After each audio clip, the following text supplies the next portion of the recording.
Hermanos, ahí en el capítulo 14 de Apocalipsis. Le comentaba la semana pasada que este capítulo está dividido en tres, rapidito ahí. La primera parte es cuando el Señor ha establecido su reino, dice que está de pie en el monte de Sión. Eso quiere decir que Él ganó la batalla. ¿Cuál batalla, hermano Walter? ¿Cuál batalla ha ganado el Señor ahí en ese contexto? ¿Ah? La batalla del mal. El bien venció el mal y Él establece su reino. Y los 144,000 son los guardaespaldas que Él va a andar ahí. ¿Va?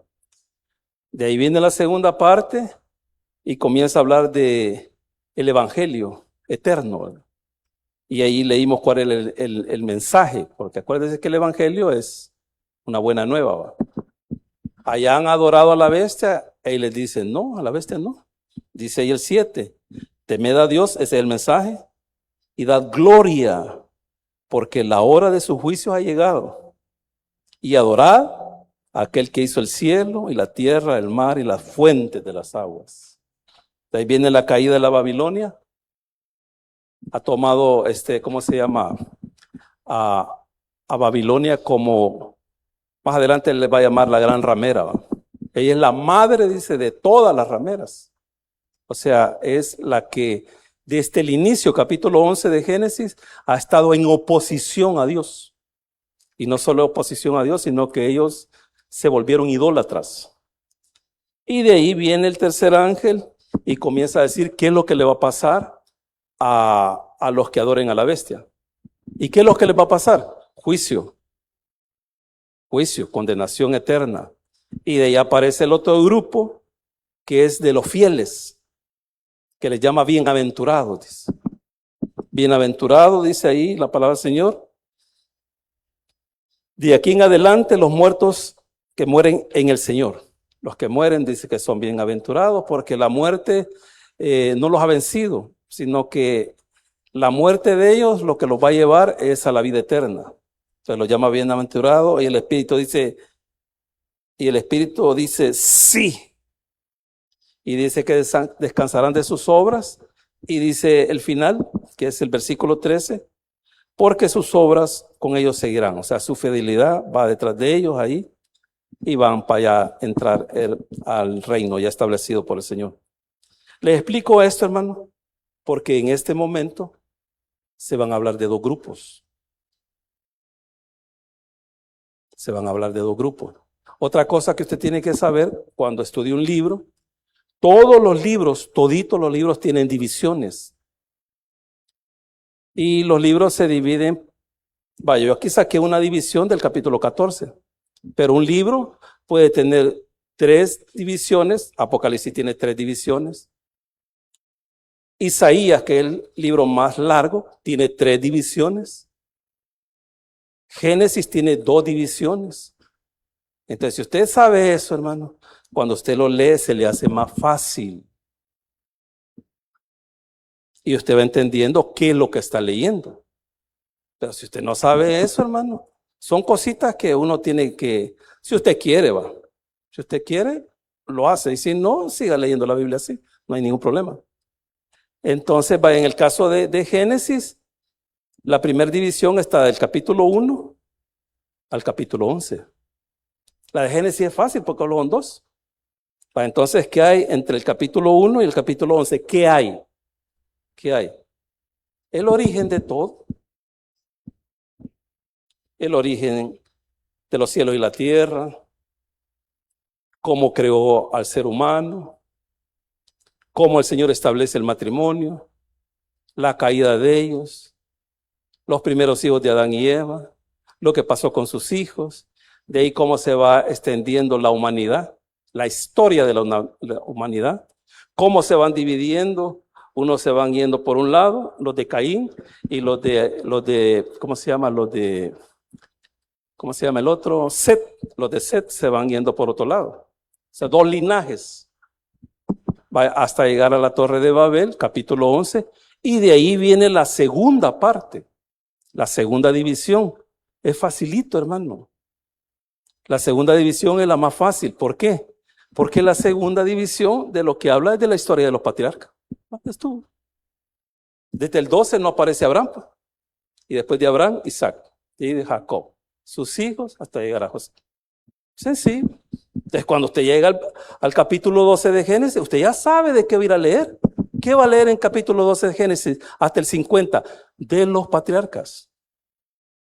Vaya, aquí en este contexto, en el 14, estamos hablando, porque está dividido en 3, y usted lo puede encontrar la división ahí en el 1:19 de Apocalipsis. Dice ahí, 1:19, escribe las cosas que ha visto. Ahí está la división. Las que ha visto y las que son y las que han de ser después de estas. El versículo le está diciendo todo lo que va a pasar. Las que has visto, las cosas que has visto, es al Cristo glorificado, que es todo el capítulo 1. Y las que son el mensaje a las iglesias. Y las que han de ser, porque está en futuro, es todo, bueno, el capítulo 4 y el capítulo 5 hablan con respecto a lo que Juan ve allá en el cielo, al que está sentado en el trono, cuando al Cordero se le dan los rollos y todo eso. Pero a partir del 6, hermano, hasta llegar al 22, lo que usted va a encontrar ahí, en su mayoría, es la semana 70 de Daniel, o como lo conocemos también como la gran tribulación. O sea, usted no esté pensando que va a encontrar otra cosa. Aquí lo que vamos a leer, estamos ubicados, el pasaje que vamos a leer, estamos ubicados exactamente al final de la gran tribulación. Esto que vamos a ver. Le digo esto porque hay pasajes bíblicos que nos vamos a tener que apoyar para que podamos entender esto, porque va a hablar de 2 grupos. Uno de los pasajes, bueno, allá están en Mateo, hay varios, hermano. Hay varios pasajes. Entonces, de ahí después de este acontecimiento final, que es lo que vamos a leer, que termina en el 19, el 20 ya estamos en el establecimiento del reino. El 20 habla del establecimiento del reino. El 21 habla ya de la eternidad futuro hasta el 22. Ya esto, ya se terminó. Vaya, pero para eso hay que también repasarlo. Hay que repasarlo entonces, todo lo que falta aquí, hermano, hasta el 19 usted va a encontrar cosas que se van a dar, con algunas excepciones, como las que ya vimos aquí, del 1 al 5 en el 14, con excepciones, que habla del establecimiento del reino, pero ahí vuelve todo está hablando del período de gran tribulación. Los versículos que vamos a leer hoy está hablando del final del periodo de gran tribulación. Amén, hermanos. Vaya, habla su Biblia, 14:14 de Apocalipsis. Hemos titulado La hora de la siega ha llegado. La hora de la siega ha llegado. Entonces dice la palabra del Señor, versículo 14 del capítulo 14 de Apocalipsis, lo leemos en el nombre del Padre, del Hijo y de su Santo Espíritu. Miré, acuérdense que son visiones, miré y he aquí una nube blanca y sobre la nube uno sentado semejante al Hijo del Hombre que tenía en la cabeza una corona de oro y en la mano una hoz aguda. Dice que tenía en la mano una cuma, en nuestro contexto. Y del templo, ¿quién está en el templo? ¿Quién? ¿Quién está en el templo? Acuérdese del templo, o sea, judío. En el lugar santísimo, ¿quién estaba? El Señor, su gloria, ahí estaba.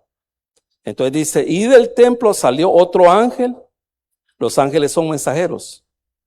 clamando a gran voz al que el que estaba sentado sobre la nube, y le dice: me acaban de decir esto. El Señor va al ángel, anda a decirle esto: mete tu hoz y ciega, porque la hora de cegar ha llegado, pues la mies de la tierra está madura.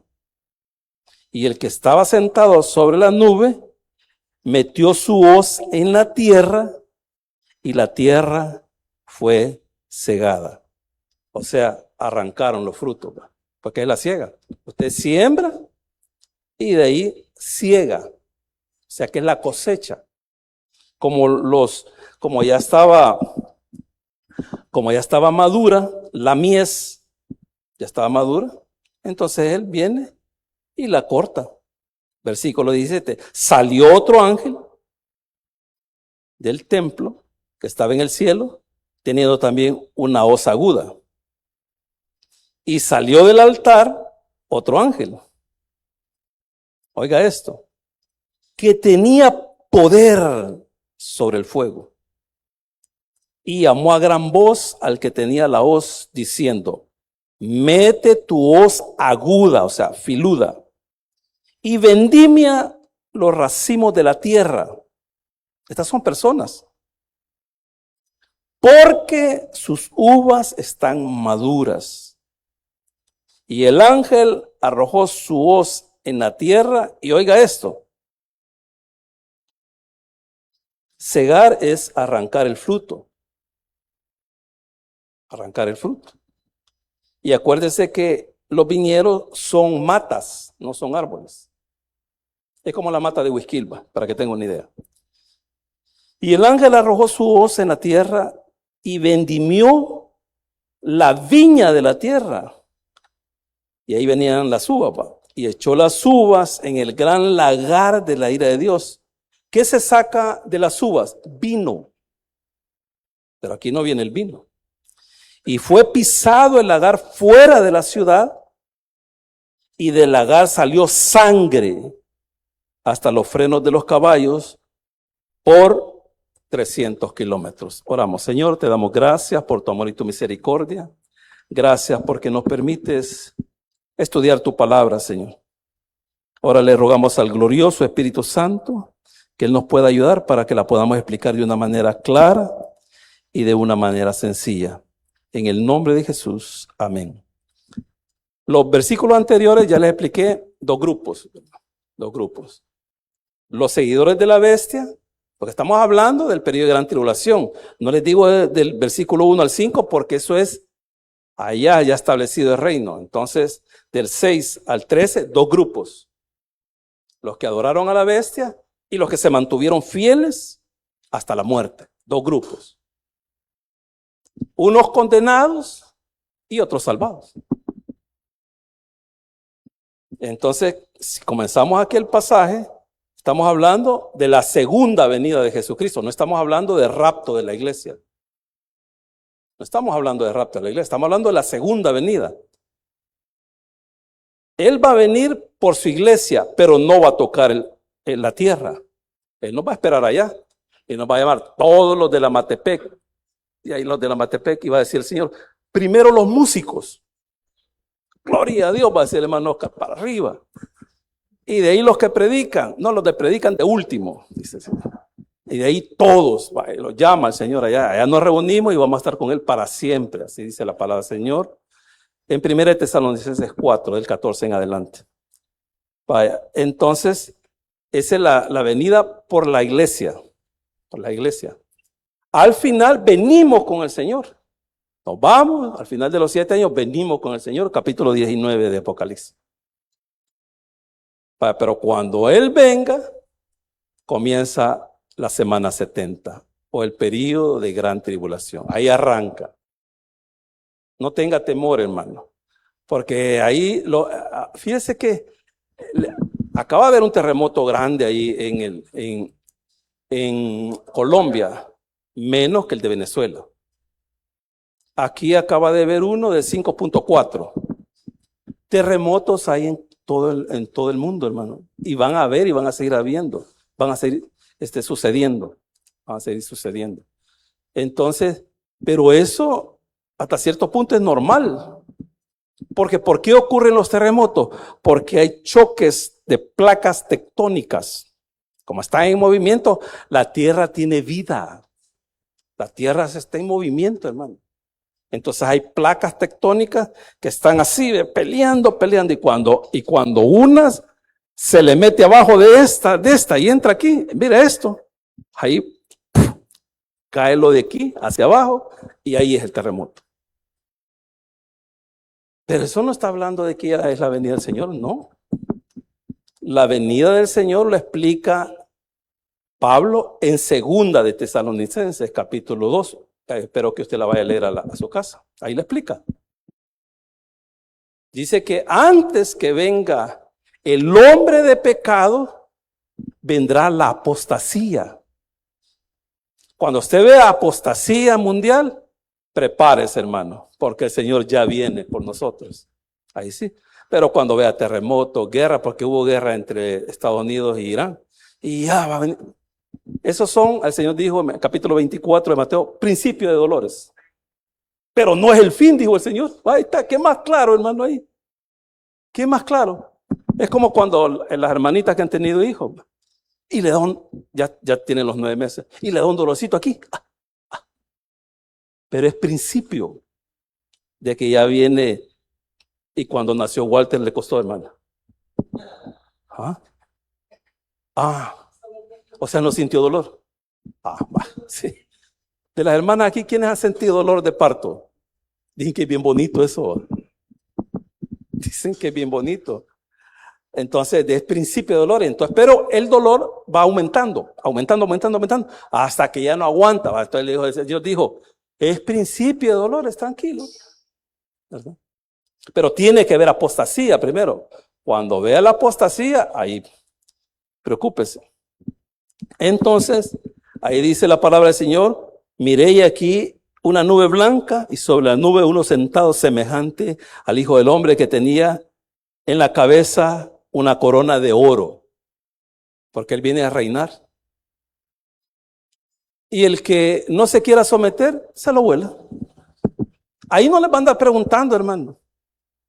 Bueno, Él viene específicamente, usted va a leer el capítulo 16, Él viene, hermano, y a los primeros que agarra es a la bestia, al falso profeta, y los manda al infierno. Son los primeros 2 clientes, porque ahorita no hay nadie en el infierno. Los que mueren sin Cristo están en el Hades, que está en el centro de la tierra, lo dijo el Señor. Así. Vaya, entonces después destruye a todos los seguidores de la bestia. Entonces, como va a ser una gran mortandad, hermano, el Señor les llama a los sopes, vengan, les tengo preparada una cena de hombres grandes, ricos, pobres, militares, todos, vénganse aquí, cómanse, coman. Todas las aves, hermanos, reunidos ahí para que puedan comer. Entonces viene, dice, y en la mano una hoz aguda. Y del templo salió otro ángel, clamando a gran voz al que estaba sentado sobre la nube, mete tu hoz y ciega, porque la hora de cegar ha llegado. Cuando le preguntaron al Señor el día y la hora, nadie la sabe, solo mi Padre que está en el cielo. Entonces el Señor le dice a un ángel, anda a decirle a mi hijo que ya es la hora, ya es la hora. Y comienza lo bueno, pero aquí lo bueno para este grupo, porque hay algunos comentaristas, y respetamos también eso, de que creen que este juicio es para todo, es un juicio. No, aquí hay juicio y salvación. Así es. En el periodo de gran tribulación va a haber juicio, pero también va a haber salvación. Entonces aquí vamos a ver esos 2 grupos. Y dice el versículo 16, y el que estaba sentado sobre la nube metió su hoz en la tierra y la tierra fue cegada. Estamos hablando de la tierra.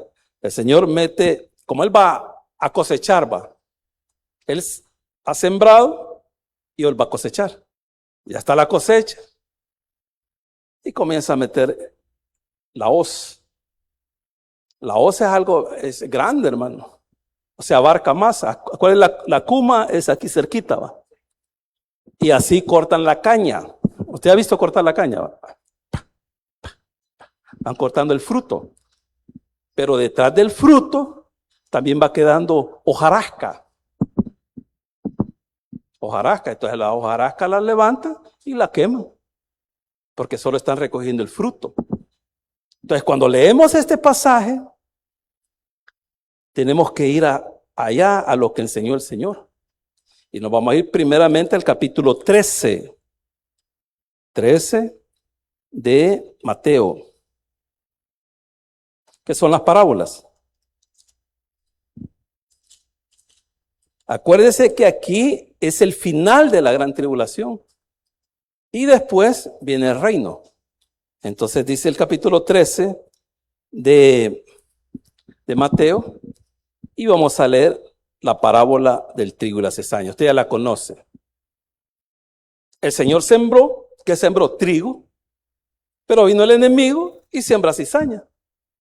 Y le fueron a contar así, porque lo bonito de esta parábola es que el Señor le explica. Él explica quién es el que la siembra, quiénes son los trabajadores, quiénes están representando el trigo, quién está representando la cizaña. Él lo explica. Y quién dice él dice ahí mismo, quién fue el que la sembró. O sea, no nos podemos equivocar, hermano. No nos podemos equivocar. Ahí el que la sembró, la cizaña, fue Satanás. Y Satanás anda en las iglesias todavía. Aquí hay trigo y cizaña en todas las iglesias. Espero de que aquí solo hayan trigo. Porque Satanás está allá afuera, allá por los carros, viendo, dice, ahí puedo sembrar cizaña, va. Y entra. Y la cizaña es idéntica al trigo. Y puede ser que la cizaña ande de azul y blanco. Puede ser. Sí. Entonces, allí él va a explicar. Pero oiga lo que está diciendo en el 28, 13:28. Él les dijo, se le fueron a contar, va, que habían sembrado cizaña. Él les dijo, un enemigo ha hecho esto. Y los siervos dijeron, los siervos son los ángeles, ¿quieres pues que vayamos y la arranquemos? Y les dijo, no. ¿Por qué? Porque se parecen tanto que pueden arrancar el trigo. Entonces dice ahí la palabra del Señor, dejad crecer juntamente lo uno y lo otro hasta la siega. Y al tiempo de la siega yo diré a los segadores, recoged primero la cizaña, atadla en manojos para quemarla. Pero recoged el trigo en mi granero.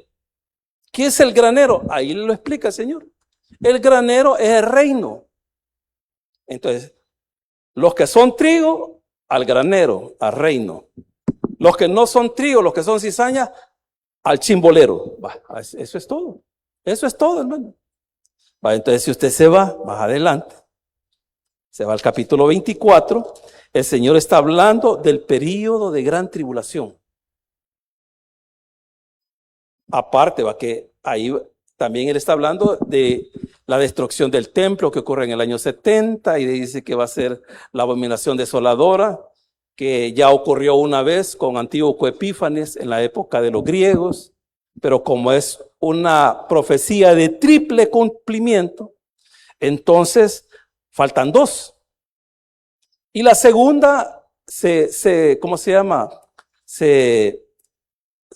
Se completa, la segunda, en el año 70, donde el que va a ser después emperador, Tito Flavio Vespasiano, entra con su caballo al templo, pero antes de eso ya ha habido una matanza allá adentro.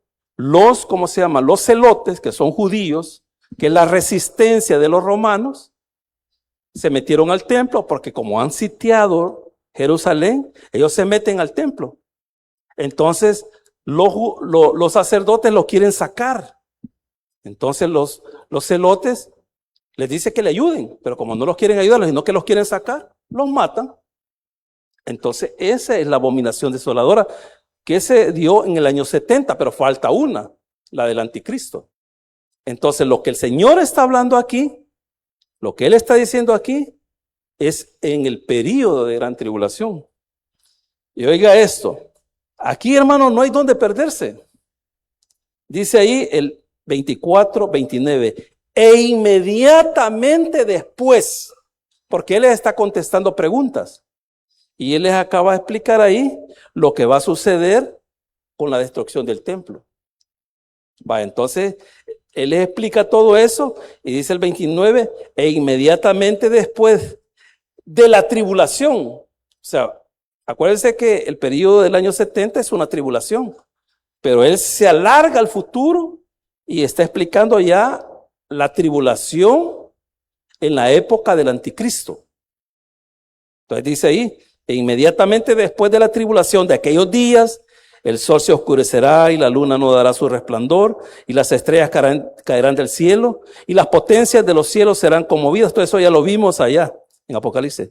Entonces dice, aparecerá la señal del Hijo del Hombre en el cielo. Ahí aparece capítulo 19, versículo 11 de Apocalipsis. Entonces dice, lamentarán todas las tribus de la tierra. ¿Por qué lamentarán? Porque viene el juicio. O sea, viene el juicio final. Lo que estamos leyendo ahorita en Apocalipsis es el juicio final.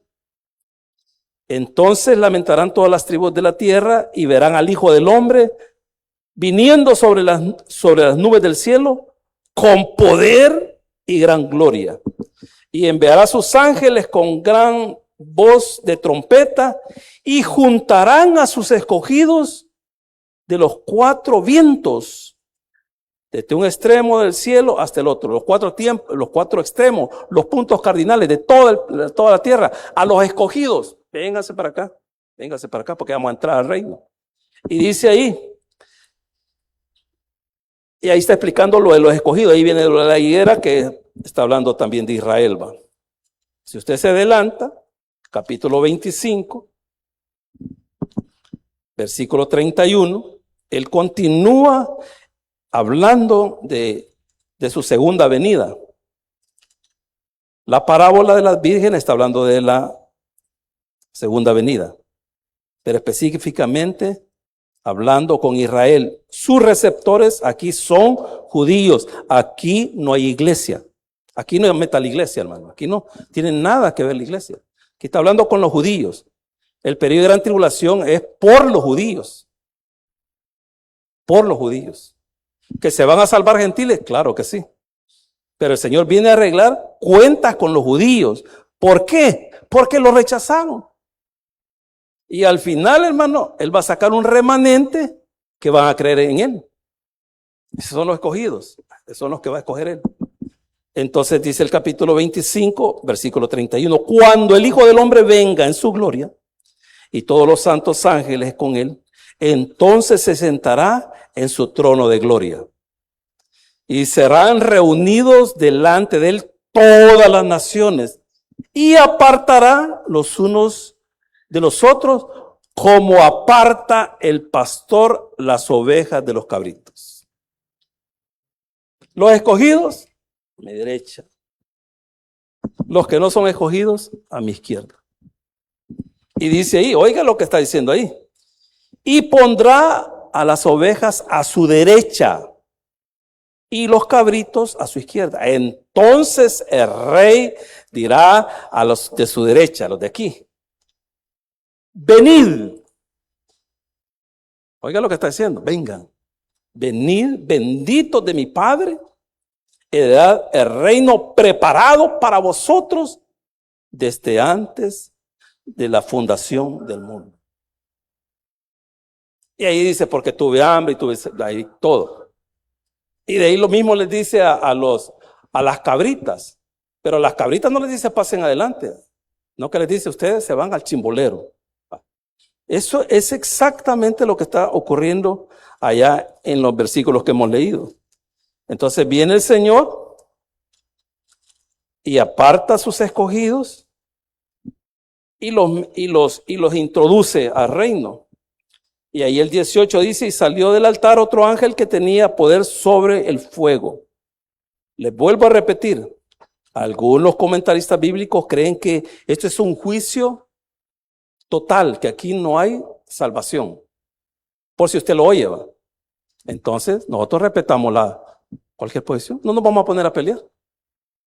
No nos vamos a poner a pelear. Si fuese así, va, como algunos dicen, que es un juicio total, va, para ambos, para los que son trigo y para los que son viña.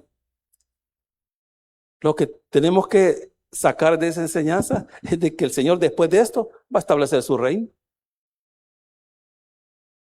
Pero estamos hablando de que aquí, así como en el contexto anterior se habló de dos grupos de personas, hermano, aquí está hablando de dos grupos de personas. Y dice ahí el versículo 18, y salió del altar otro ángel que tenía poder sobre el fuego. ¿Por qué tenía poder sobre el fuego, hermano? Dice que venía del altar. Hay dos altares. Está el altar del incienso y está el altar del sacrificio. Y en los dos altares hay fuego. Pero él tenía poder sobre el fuego. Porque el Señor ya no va a destruir la tierra a través del agua. Lo dice Pedro, capítulo 3. Lo va a destruir a través del fuego. Este planeta, hermano, va a ser destruido por fuego. Pero no se preocupe, porque el Señor va a hacer uno nuevo. O sea, va a haber una Matepec nueva. Ahí al final de los tiempos, usted va a venir aquí y va a venir a buscar las pupusas, yo también. O sea, pero ya va a ser nuevo. Todo. Entonces dice que ese ángel tenía poder sobre el fuego y llamó a gran voz al que tenía la hoz aguda, diciendo, mete tu hoz aguda y vendimia los racimos de la tierra, porque sus uvas están maduritas, ya están en el punto. Yo he estado en dos lugares donde se cosecha mucha uva. Y bueno, son países, hermano, exportadores de los mejores vinos. De los mejores vinos que compiten con vinos de Italia, de Francia, de España. Y le digo, son vinos excelentes. Entonces ellos ya saben, ya está. Sáquenlo y vamos a hacer vino. Entonces dice ahí el versículo 19, y aquel ángel arrojó su hoz en la tierra. Y oiga esto, y vendimió la viña de la tierra. Fíjese que cuando los hermanos que siembran maíz, o sea, ellos lo siembran, crece la mata y sacan el fruto. Y hacen un doblez, ¿verdad, hermano? ¿Cómo se le llama eso, hermano José? Doblar. Para que se seque. Me ha explicado algo el hermano Raúl. Entonces lo doblan para que cuando caiga la lluvia no caiga cabal, exactamente, no que aquí, en lo que tapa. Y ahí se va, hasta que se hace maíz. Pero se arranca. Y hay que volver a sembrar. Aquí el ángel a la mata. A la mata. O sea, la arrancó. Si usted arranca una mata, hermano, con todo y raíz, ya no vuelve a haber fruto, jamás. Usted la arranca. Dice ahí, y vendimió la viña de la tierra y echó las uvas, o sea, arrancó toda la mata, agarró las uvas en el gran lagar de la ira de Dios. El lagar es una pila grande, digamos que todo eso, ahí tiran las uvas y lo que hacen, y tiene un hoyito ahí al final allá, y la comienzan a patear. Eso. La comienzan a patear. Por ahí creo, Isaías 63 habla con respecto a esto. Habla de la matanza en Bosra. Ahí está, ahí lo puede ir a buscar, el 63:3. Más noche. Antes de que vea la novela, usted va a la Biblia y lo lee. Sí, no, antes que vea el canal 17, le quería decir. Entonces dice ahí, y echó las uvas en el gran lagar de la ira de Dios, y fue pisado el lagar, exactamente como se hace para la fabricación de de las uvas. En algunos lugares lo hacen los hombres, en otros lugares lo hacen las mujeres. Y dice ahí, y fue pisado el lagar fuera de la ciudad. ¿Cuál ciudad? ¿Cuál ciudad?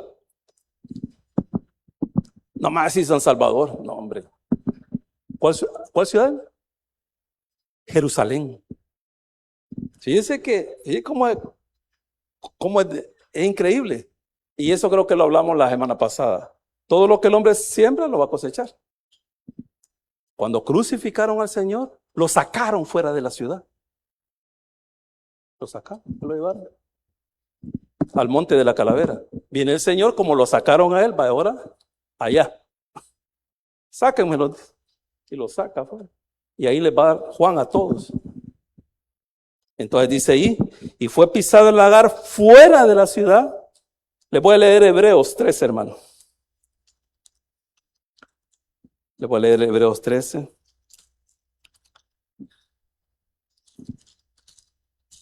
Y versículo 12.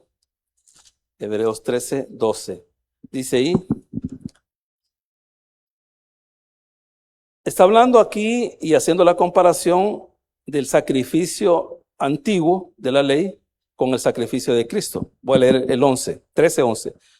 Porque los cuerpos de aquellos animales cuya sangre a causa del pecado es introducido en el santuario por el sumo sacerdote son quemados fuera del campamento, no en el tabernáculo. Son quemados fuera del campamento. Lo mismo que hicieron con el Señor. Por lo cual también Jesús, está haciendo la comparación, por lo cual también Jesús, para santificar al pueblo mediante su propia sangre, padeció fuera de la puerta. ¿De la puerta de qué? De Jerusalén. Así como el sumo sacerdote sacaba la sangre y todo eso fuera, solo ocupaba un poquito y ahí fuera lo sacaban lo demás. Y lo mismo hacían con el Señor. Y esto me gusta, mi hermano. Salgamos pues. Fíjense que ahora esto es iglesia. Esto es iglesia. Entonces el autor dice que así como sacaron a Jesús, dice ahí, salgamos pues a Él. Dice que salgamos con Él. O sea, lo que está diciendo aquí, como aquí ya caducó el periodo de la ley, y ahora viene la gracia, entonces viene, dice el autor a Hebreo, síganlo a Él, váyanse, salgan con Él. Dejen aquí la ley, sus receptores son judíos, dejen aquí la ley y sigan la gracia. Eso es lo que está diciendo el pasaje. Porque sus receptores son judíos. Por lo cual también Jesús dice para santificar, bueno, el 13, salgamos pues a Él fuera del campamento, llevando su vituperio. ¿Qué significa la palabra vituperio? Burlas. Así como se burlaron del Señor, yo creo que en más de alguna ocasión se han burlado de usted y de mí. Ahí en veces pasan gente y uno pasa a la par, dice, ahí vienen los locos, dice, cantando, 4 muchachos ahí de blanco cantando ahí, como ahí son locos, así dicen ellos. Esos son los vituperios. Entonces dice ahí, salgamos pues a Él fuera del campamento llevando sus vituperios. Y dice, porque no tenemos aquí ciudad permanente, sino que buscamos la porvenir, la ciudad de la nueva Jerusalén. Así que, ese así que es, en vista de lo que acabamos de decir, ofrezcamos siempre a Dios por medio de Él sacrificio de alabanza. Antes en el Antiguo Testamento había sacrificio por esto, sacrificio por esto, sacrificio por esto. Hoy ya no hay sacrificio, le está diciendo. Porque ya fue sacrificado el Cordero. Ahora, ¿cuál es el sacrificio? Cantarle al Señor. Le cantamos al Señor. Dice que ese es el sacrificio que le agrada a Él. Y no solo eso, más adelante va a decir algo. Entonces, cuando usted les canta al Señor, eso lo ve al Señor como un sacrificio hacia Él. Dice ahí la palabra del Señor. Así que ofrezcamos siempre a Dios por medio de Él sacrificio de alabanza, es decir, fruto de labios que confiesen su nombre y hacer el bien. Eso es lo que le agrada al Señor. Esos son los sacrificios que le agradan a Él. Y hacer bien y de la ayuda mutua. No olvidéis que nos tenemos que echar la mano, hermanos. O sea, no es posible que nosotros veamos a una persona que es hermana de nosotros padeciendo algo y nosotros ahí. No, ayúdele. Eso es lo que le agrada al Señor. Le agrada que usted cante el poderoso de Israel. Le agrada al Señor. Pero que lo cante. Porque algunos no cantan. Ahí está. A ver qué están pensando. En Marimar quizás está. No, hay novelas que se llaman así. Sí. Hay novelas que se llaman así. No va. Sí. Sí, dice el hermano Elías. Yo como... Herbert. Vaya está. Eso me gusta de Herbert. Él es sincero. ¿Vos la ves, va? Entonces pues. Dice ahí. Y hacer bien y de la ayuda mutua, no olvidéis, porque de tales sacrificios se agrada a Dios. Lo otro yo no le leo porque me va a decir, no, ¿cómo está hablando de ustedes? No, pasemos a Apocalipsis. Entonces dice ahí el pasaje, y fue pisado el lagar fuera de la ciudad, y del lagar salió sangre. No salió vino. O sea, las uvas están representando. ¿A quiénes representan las uvas? El contexto ya lo dijo, hermano. No creo que le haya olvidado. ¿A quiénes? A los que siguieron a la bestia. Ahí está el contexto y no de eso venimos hablando la semana pasada. Entonces ellos, los va el Señor, los va a liquidar y dice ahí, y del lagar salió sangre hasta los frenos de los caballos por 1,600 estadios. Eso equivale a más de 300 kilómetros.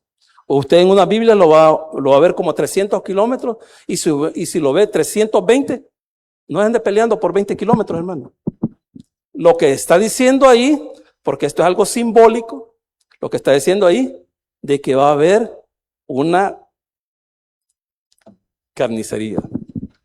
Si no me cree a mí, vaya a leer el capítulo 38 y 39 de Ezequiel. Ahí lo narra, que dice que se van a tardar 6 meses, hermano, para poder enterrar a todos las personas. Entonces, ¿qué es lo que estamos viendo aquí? ¿Qué es lo que estamos viendo aquí? La destrucción del mal. ¿Por qué? Porque el Señor Jesús, con su corona de oro, viene a establecer su reino. Démosle un fuerte aplauso al Señor, hermano. Oramos, Padre nuestro que estás en el cielo, te damos gracias por tu amor y tu misericordia. Gracias por tu palabra. Gracias, Señor, porque a través de ella aprendemos.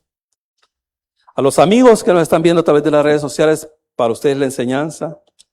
El deseo de Dios, así lo dice 2 de Pedro capítulo 3, que todos procedamos al arrepentimiento. Él no desea castigar a nadie, Él no desea condenar a nadie. Pero si usted rehúsa creer en el Hijo, la ira de Dios viene sobre usted. Así dice San Juan 3:36. La ira de Dios viene sobre usted. Pero si usted cree en el Hijo, tiene la vida eterna y el perdón de sus pecados. Así que yo lo animo para que usted pueda recibir a Jesús como su Señor y Salvador. Voy a hacer una breve oración para que usted la pueda hacer y arrepentirse de todos sus pecados. Repita conmigo: Señor Jesús, yo te recibo hoy como mi único y suficiente Salvador personal. Creo que eres Dios, que moriste por mí en la cruz del Calvario. Perdona todos mis pecados. Me arrepiento. Salva mi alma hoy, para que cuando yo muera pueda estar en tu presencia. Porque te lo pido en el poderoso nombre de Jesús, tu Hijo amado. Amén. Y amén. Démosle un fuerte